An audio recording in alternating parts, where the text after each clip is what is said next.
I did my UKCAT last year, about 9 months ago. I did it on relatively short notice, so about 4 or 5 weeks notice. And I only did it thanks to my friend Robert. So firstly, thanks Robert for telling me. At first I was scrambling a bit, scrambling to get the right resources, scrambling to understand what I should study, and scrambling to ultimately fit the study in those 4 or 5 weeks. But thankfully I managed to do well, very well in fact. I got in the 99th percentile and I was absolutely delighted with that.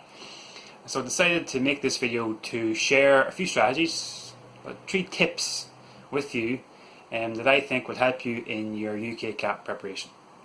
So tip number 1 is choose your resources carefully. The resources I recommend are the official practice material and Medify. The official practice material contains 3 practice exams, which in my experience were almost identical to the real thing.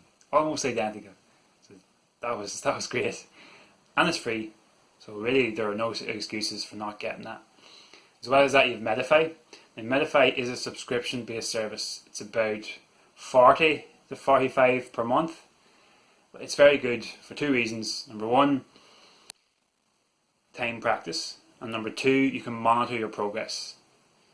As well as that, actually, you can do questions from each section individually. So, for instance, I had a lot of trouble with AR, that's the pattern section. So most of my study was based around that. And that was very good for effort in terms of focusing your study. So those are 2 resources I'd recommend.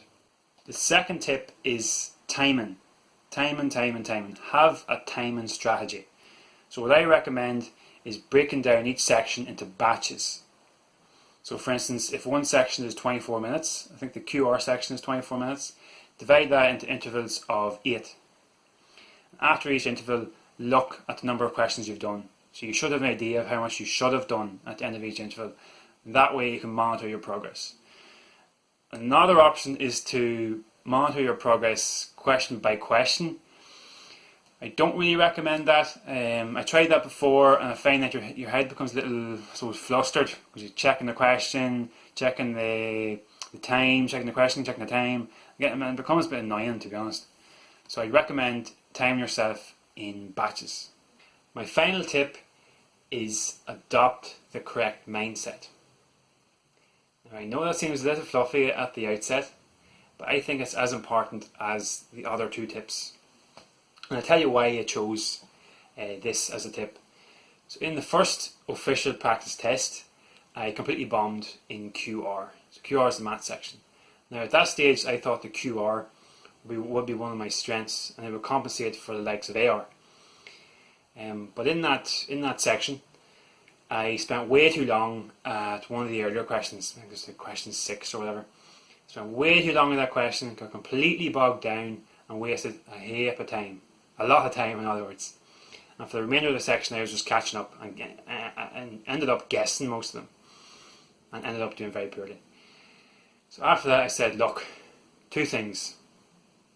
1, I have to focus on what I can control for the remainder of my study period, which was about a week or less. And 2, I had to accept that there'd be many of these similar moments in the actual exam. So I had to accept imperfection, in other words. Because otherwise I would again become bogged down and waste a lot of time. So instead I vowed to, when in a situation like that, when faced with a challenging question, I decided, look, I'd remain relaxed as I can be, make a guesstimate, move on, let go. Because that way then I can maximise the spread of my timing and really maximise my potential in each section.